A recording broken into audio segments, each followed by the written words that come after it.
A Haunted Island by Algernon Blackwood. The following events occurred on a small island of isolated position in a large Canadian lake, to whose cool waters the inhabitants of Montreal and Toronto flee for rest and recreation in the hot months. It is only to be regretted that events of such peculiar interest to the genuine student of the psychical should be entirely uncorroborated. Such, unfortunately, however, is the case.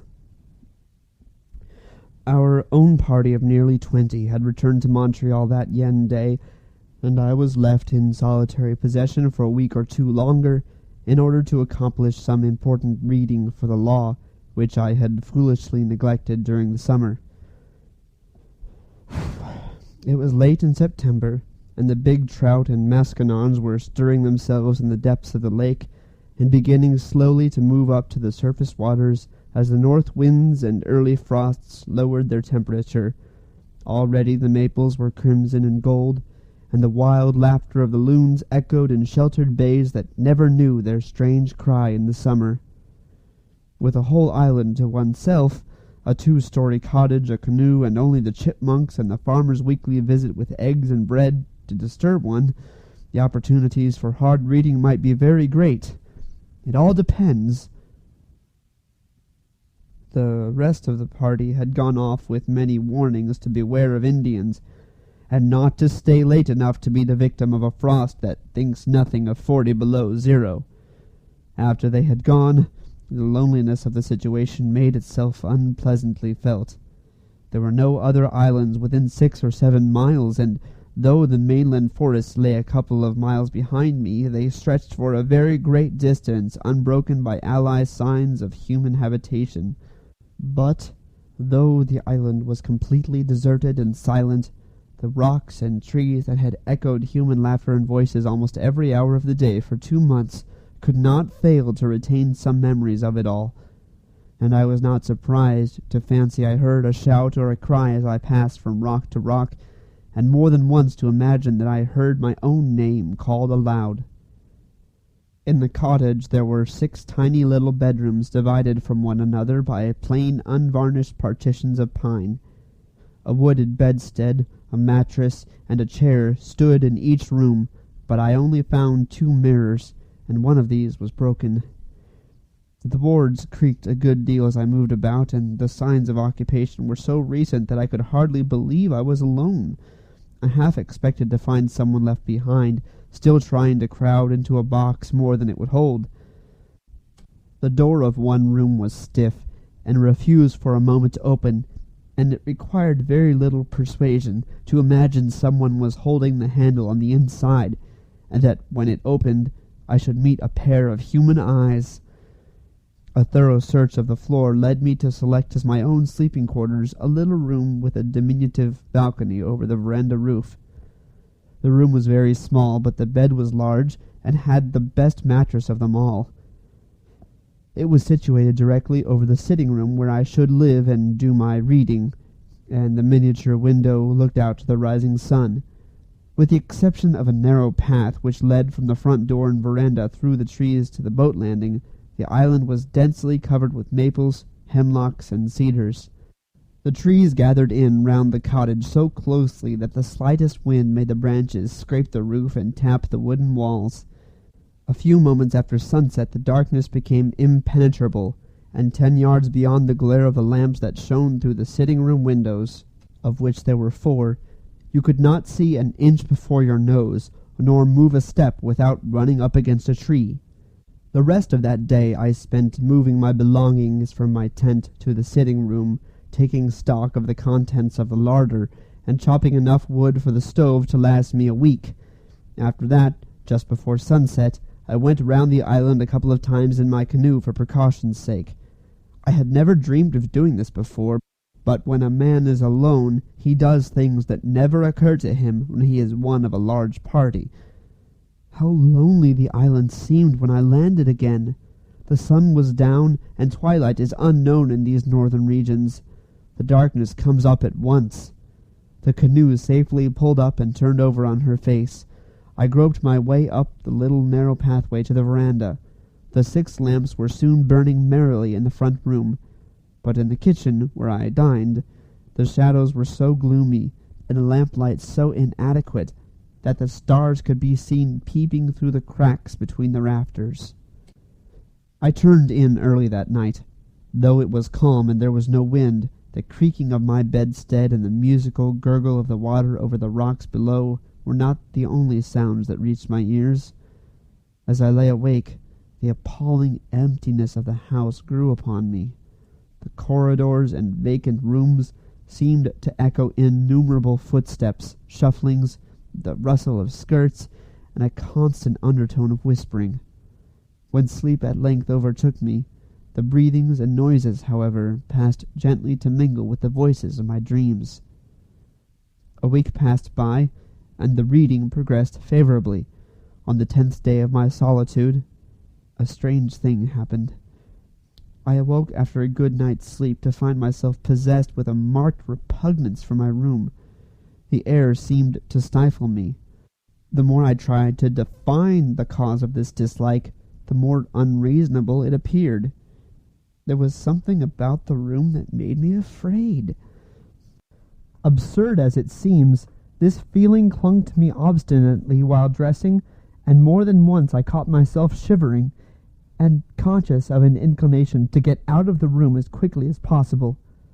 The more I tried to laugh it away, the more real it became, and when at last I was dressed and went out into the passage and downstairs into the kitchen, it was with the feelings of relief, such as I might imagine would accompany one's escape from the presence of a dangerous, contagious disease. While cooking my breakfast, I carefully recalled every night spent in the room, in the hope that I might, in some way, connect the dislike I now felt with some disagreeable incident that had occurred in it. But the only thing I could recall was one stormy night when I suddenly awoke and heard the boards creaking so loudly in the corridor that I was convinced there were people in the house. So certain was I of this, that I had descended the stairs, gun in hand, only to find the doors and windows securely fastened, and the mice and black beetles in sole possession of the floor. This was certainly not sufficient to account for the strength of my feelings. The morning hours I spent in steady reading, and when I broke off in the middle of the day for a swim and luncheon, I was very much surprised, if not a little alarmed, to find that my dislike for the room had, if anything, grown stronger. Going upstairs to get a book, I experienced the most marked aversion to entering the room, and while within, I was conscious all the time of an uncomfortable feeling that was half uneasiness and half apprehension.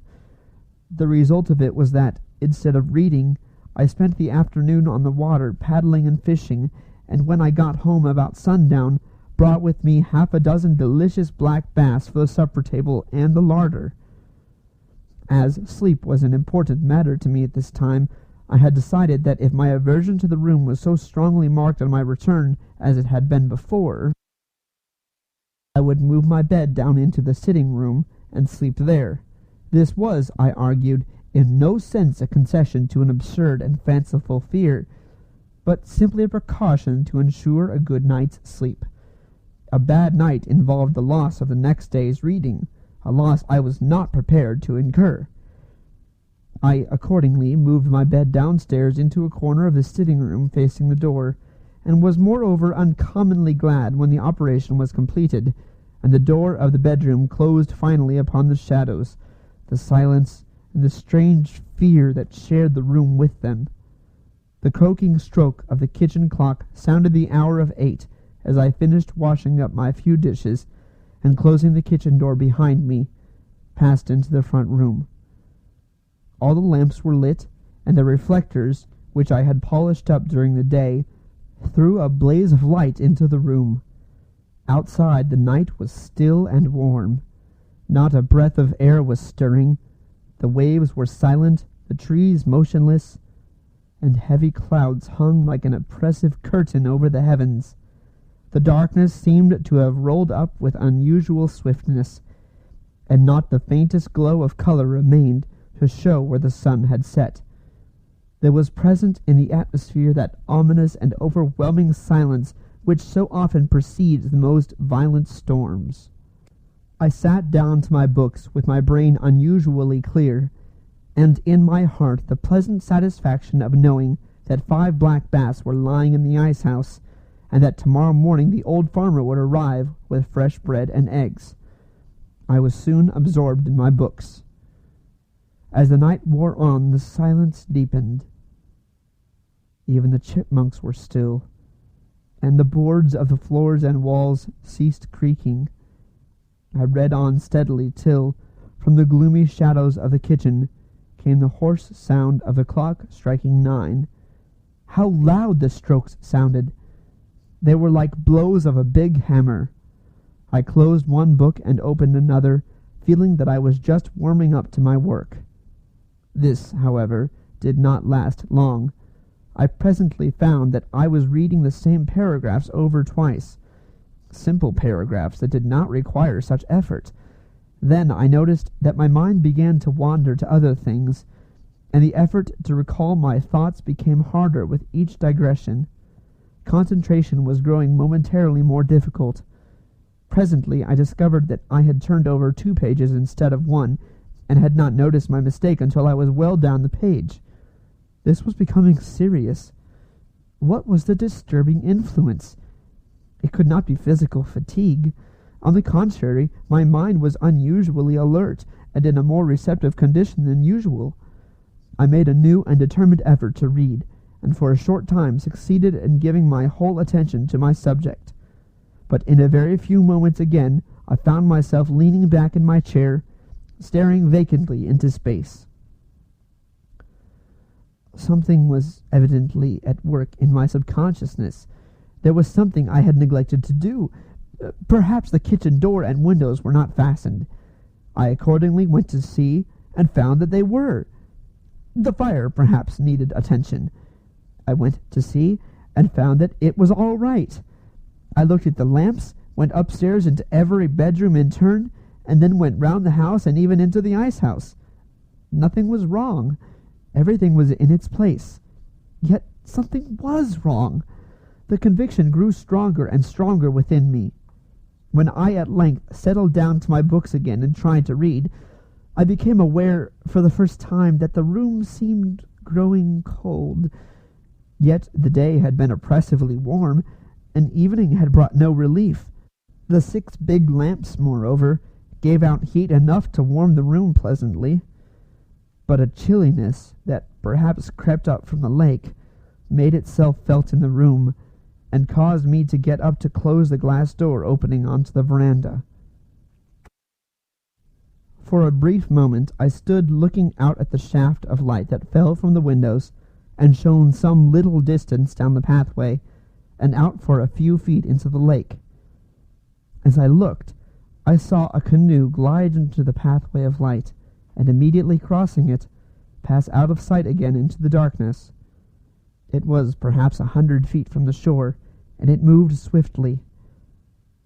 I was surprised that a canoe should pass the island at that time of night, for all the summer visitors from the other side of the lake had gone home weeks before, and the island was a long way out of any line of water traffic. My reading from this moment did not make very good progress, for somehow the picture of that canoe, gliding so dimly and swiftly across the narrow track of light in the black waters, silhouetted itself against the background of my mind with singular vividness. It kept coming between my eyes and the printed page. The more I thought about it, the more surprised I became.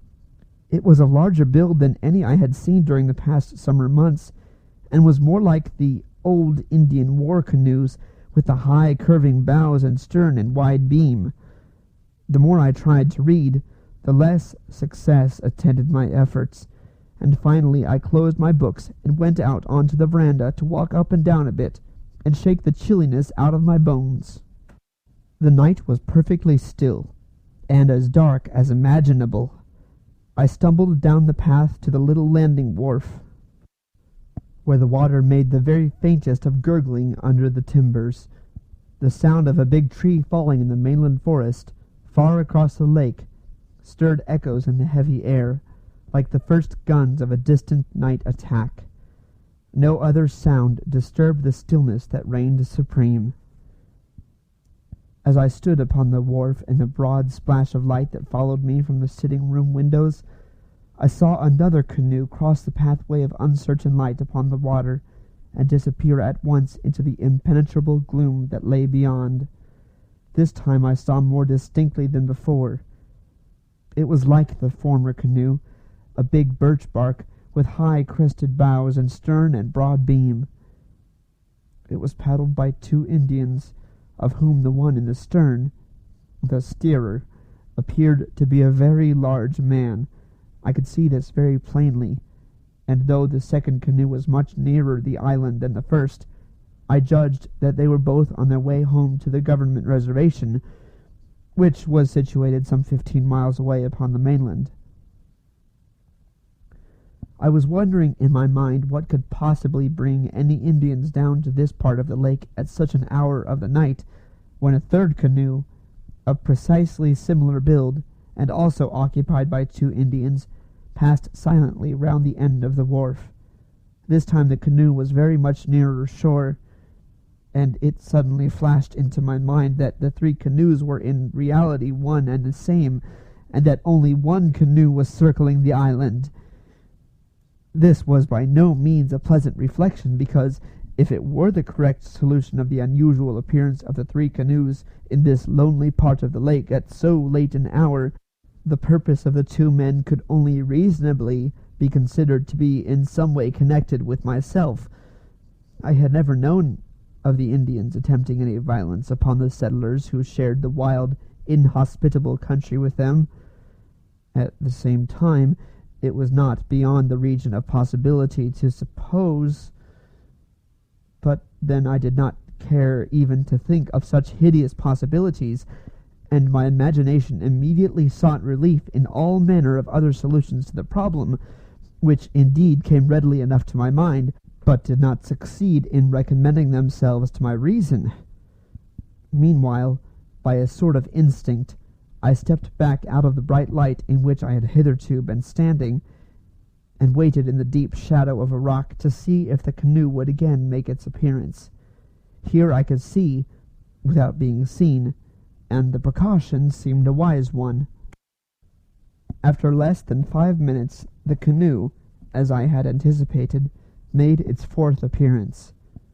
This time it was not 20 yards from the wharf, and I saw that the Indians meant to land. I recognized the 2 men as those who had passed before, and the steerer was certainly an immense fellow. It was unquestionably the same canoe. There could be no longer any doubt that for some purpose of their own, the men had been going round and round the island for some time, waiting for an opportunity to land. I strained my eyes to follow them in the darkness, but the night had completely swallowed them up, and not even the faintest swish of the paddles reached my ears as the Indians plied their long and powerful strokes. The canoe would be round again in a few moments, and this time it was possible that the men might land. It was well to be prepared. I knew nothing of their intentions, and 2 to 1, when the 2 are big Indians, late at night on a lonely island, was not exactly my idea of a pleasant intercourse. In a corner of the sitting-room, leaning up against the back wall, stood my Marlin rifle, with 10 cartridges in the magazine, and 1 lying snugly in the greased breech. There was just time to get up to the house and take up a position of defense in that corner.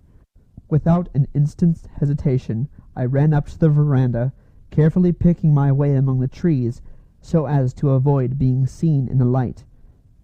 Entering the room, I shut the door leading to the veranda, and as quickly as possible turned out every one of the 6 lamps.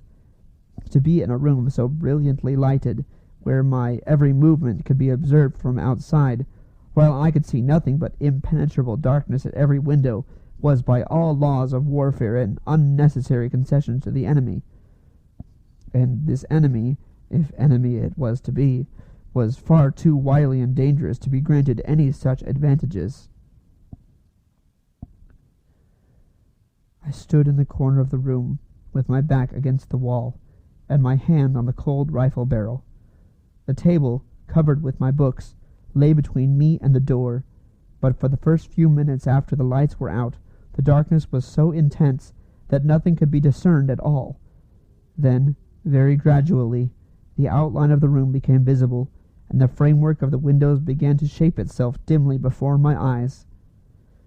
After a few minutes, the door, its upper half of glass, and the two windows that looked out upon the front veranda became specially distinct, and I was glad that this was so, because if the Indians came up to the house, I should be able to see their approach and gather something of their plans.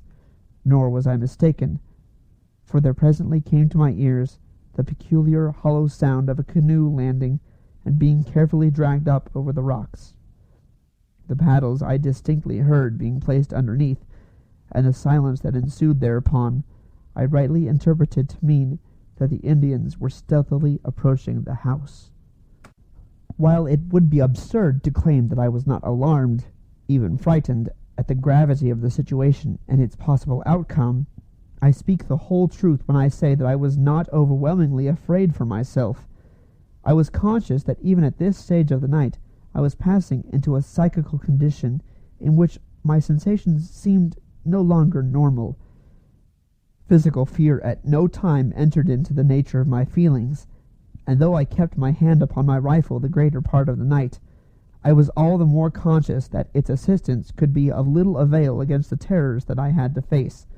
More than once I seemed to feel most curiously that I was in no real sense a part of the proceedings, nor actually involved in them, but that I was playing the part of a spectator, moreover, on a psychic rather than on a material plane.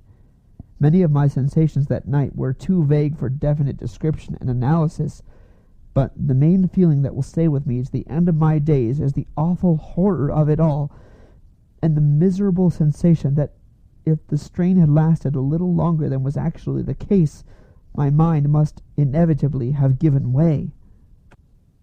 Meanwhile, I stood still in my corner and waited patiently for what was to come. The house was as still as the grave, but the inarticulate voices of the night sang in my ears, and I seemed to hear the blood running in my veins and dancing in my pulses. If the Indians came to the back of the house, they would find the kitchen door and window securely fastened. They could not get in there without making considerable noise, which I was bound to hear. The only mode of getting in was by means of the door that faced me, and I kept my eyes glued on that door without taking them off for the smallest fraction of a second. My sight adapted itself every minute better to the darkness. I saw the table that nearly filled the room and left only a narrow passage on each side.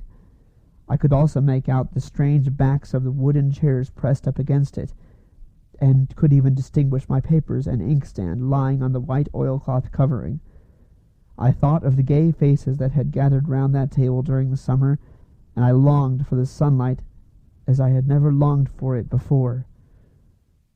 Less than 3 feet to my left the passageway led to the kitchen, and the stairs leading to the bedrooms above commenced in this passageway, but almost in the sitting room itself. Through the windows I could see the dim, motionless outlines of the trees. Not a leaf stirred, not a branch moved. A few moments of this awful silence, and then I was aware of a soft tread on the boards of the veranda, so stealthy that it seemed an impression directly on my brain rather than upon the nerves of hearing. Immediately afterwards, a black figure darkened the glass door, and I perceived that a face was pressed against the upper panes. A shiver ran down my back, and my hair was conscious of a tendency to rise and stand at right angles to my head. It was the figure of an Indian, broad-shouldered and immense. Indeed, the largest figure of a man I have ever seen outside of a circus hall. By some power of light that seemed to generate itself in the brain, I saw the strong dark face, with the aquiline nose and high cheekbones flattened against the glass. The direction of the gaze I could not determine, but faint gleams of light as the big eyes rolled round and showed their whites told me plainly that no corner of the room escaped their searching. For what seemed fully 5 minutes, the dark figure stood there, with the huge shoulders bent forward so as to bring the head down to the level of the glass, while behind him, though not nearly so large, the shadowy form of the other Indian swayed to and fro like a bent tree. While I waited in an agony of suspense and agitation for the next movement, little currents of icy sensation ran up and down my spine, and my heart seemed alternately to stop beating and then start off again with terrifying rapidity. They must have heard its thumping and the singing of the blood in my head. Moreover, I was conscious, as I felt a cold stream of perspiration trickle down my face, of a desire to scream, to shout, to bang the walls like a child, to make a noise, or do anything that would relieve the suspense and bring things to a speedy climax. It was probably this inclination that led me to another discovery, for when I tried to bring my rifle from behind my back to raise it and have it pointed at the door ready to fire, I found that I was powerless to move. The muscles, paralyzed by this strange fear, refused to obey the will. Here, indeed, was a terrifying complication. There was a faint sound of rattling at the brass knob, and the door was pushed open a couple of inches. A pause of a few seconds, and it was pushed open still further. Without a sound of footsteps that was appreciable to my ears, the two figures glided into the room, and the man behind gently closed the door after him. They were alone with me between the four walls. Could they see me standing there, so still and straight in my corner? Had they, perhaps, already seen me? My blood surged and sang like the roll of drums in an orchestra, and though I did my best to suppress my breathing, it sounded like the rushing of wind through a pneumatic tube. My suspense as to the next move was soon at an end, only, however, to give place to a new and keener alarm. The men had hitherto exchanged no words and no signs, but there were general indications of a movement across the room, and whichever way they went, they would have to pass round the table. If they came my way, they would have to pass within 6 inches of my person. While I was considering this very disagreeable possibility, I perceived that the smaller Indian, smaller by comparison, suddenly raised his arm and pointed to the ceiling. The other fellow raised his head and followed the direction of his companion's arm. I began to understand at last. They were going upstairs, and the room directly overhead to which they pointed had been, until this night, my bedroom. It was the room in which I had experienced that very morning so strange a sensation of fear, and but for which I should then have been lying asleep in the narrow bed against the window. The Indians then began to move silently around the room. They were going upstairs, and they were coming round my side of the table. So stealthy were their movements that, but for the abnormally sensitive state of the nerves, I should never have heard them. As it was, their cat-like tread was distinctly audible. Like two monstrous black cats they came round the table toward me, and for the first time I perceived that the smaller of the two dragged something along the floor behind him. As it trailed along over the floor with a soft, sweeping sound, I somehow got the impression that it was a large dead thing with outstretched wings, or a large, spreading cedar branch. Whatever it was, I was unable to see it even in outline, and I was too terrified, even had I possessed the power over my muscles, to move my neck forward in the effort to determine its nature. Nearer and nearer they came. The leader rested a giant hand upon the table as he moved. My lips were glued together, and the air seemed to burn in my nostrils. I tried to close my eyes, so that I might not see as they passed me, but my eyelids had stiffened and refused to obey. Would they never get by me? Sensation seemed almost to have left my legs, and it was as if I were standing on mere supports of wood or stone. Worse still, I was conscious that I was losing the power of balance, the power to stand upright, or even to lean backwards against the wall. Some force was drawing me forward, and a dizzy terror seized me that I should lose my balance and topple forward against the Indians just as they were in the act of passing me.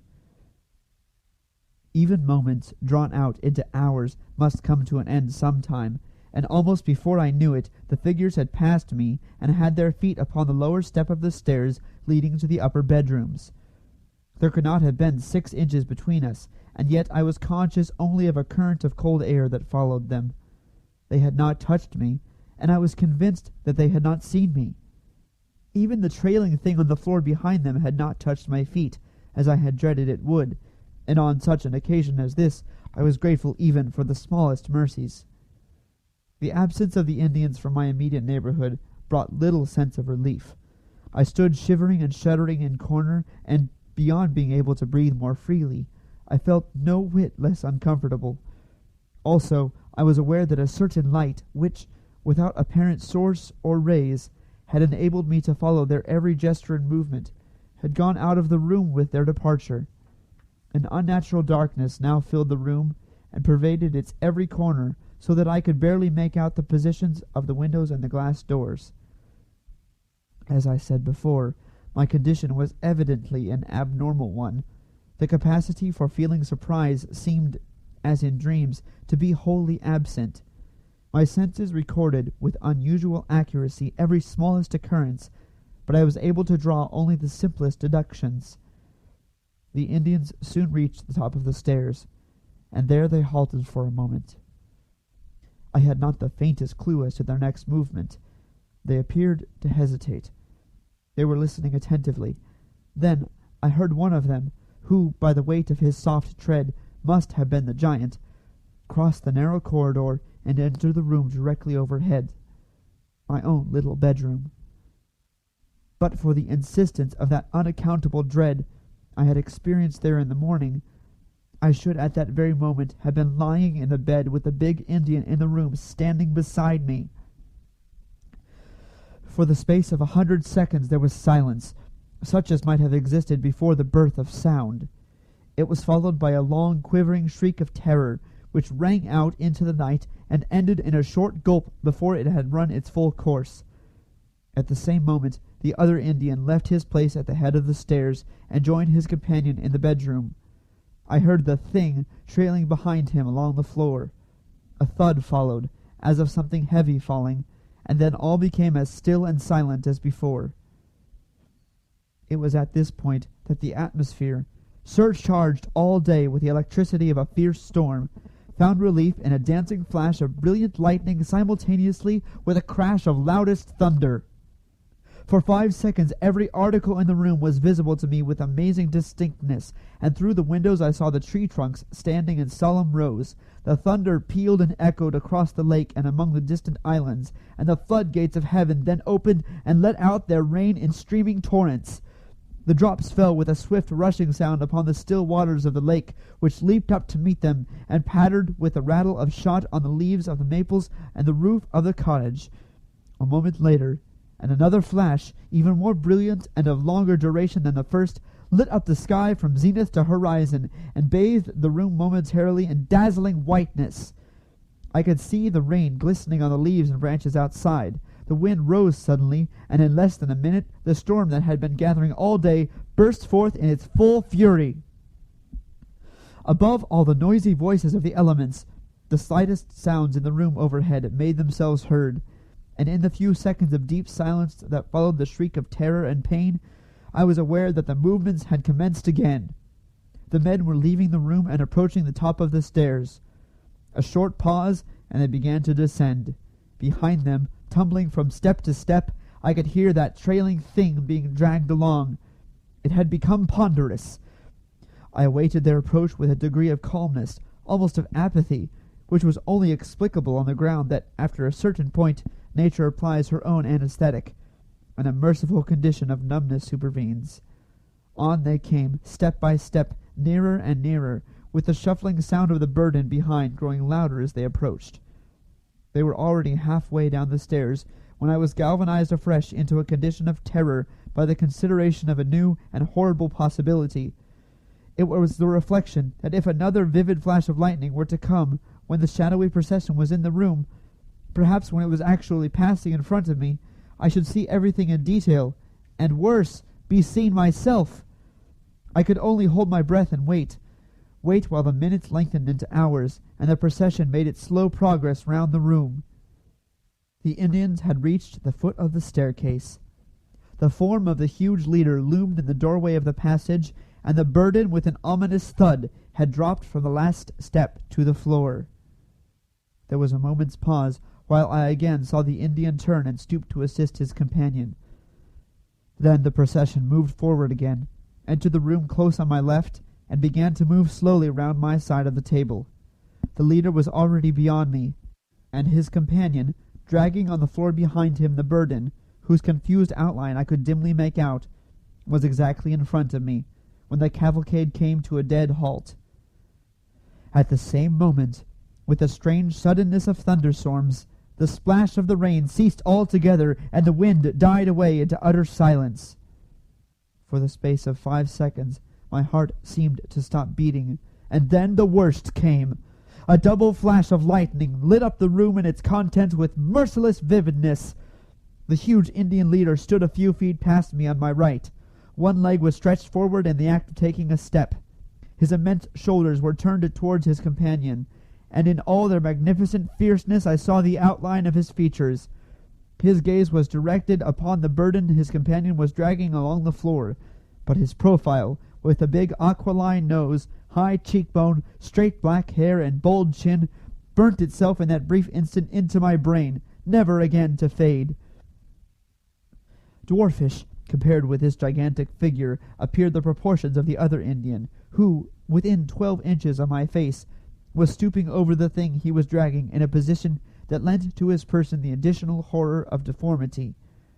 And the burden, lying upon a sweeping cedar branch, which he held and dragged by a long stem, was the body of a white man. The scalp had been neatly lifted, and blood lay in a broad smear upon the cheeks and forehead. Then, for the first time that night, the terror that had paralyzed my muscles and my will lifted its unholy spell from my soul. With a loud cry, I stretched out my arms to seize the big Indian by the throat, and, grasping only air, tumbled forward unconscious upon the ground. I had recognized the body, and the face was my own! It was bright daylight when a man's voice recalled me to consciousness. I was lying where I had fallen, and the farmer was standing in the room with the loaves of bread in his hands. The horror of the night was still in my heart, and as the bluff settler helped me to my feet and picked up the rifle which had fallen with me, with many questions and expressions of condolence, I imagined my brief replies were neither self-explanatory nor even intelligible. That day, after a thorough and fruitless search of the house, I left the island, and went over to spend my last 10 days with the farmer. And when time had come for me to leave, the necessary reading had been accomplished, and my nerves had completely recovered their balance. On the day of my departure, the farmer started early in his big boat with my belongings to row to the point, 12 miles distant, where a little steamer ran twice a week for the accommodation of hunters. Late in the afternoon I went off in another direction in my canoe, wishing to see the island once again, where I had been the victim of so strange an experience. In due course I arrived there, and made a tour of the island. I also made a search of the little house, and it was not without a curious sensation in my heart that I entered the little upstairs bedroom. There seemed nothing unusual. Just after I re-embarked, I saw a canoe gliding ahead of me around the curve of the island. A canoe was an unusual sight at this time of the year, and this one seemed to have sprung from nowhere.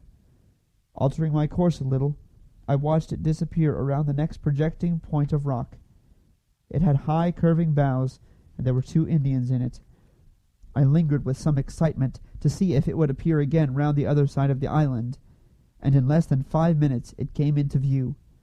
There were less than 200 yards between us, and the Indians, sitting on their haunches, were paddling swiftly in my direction.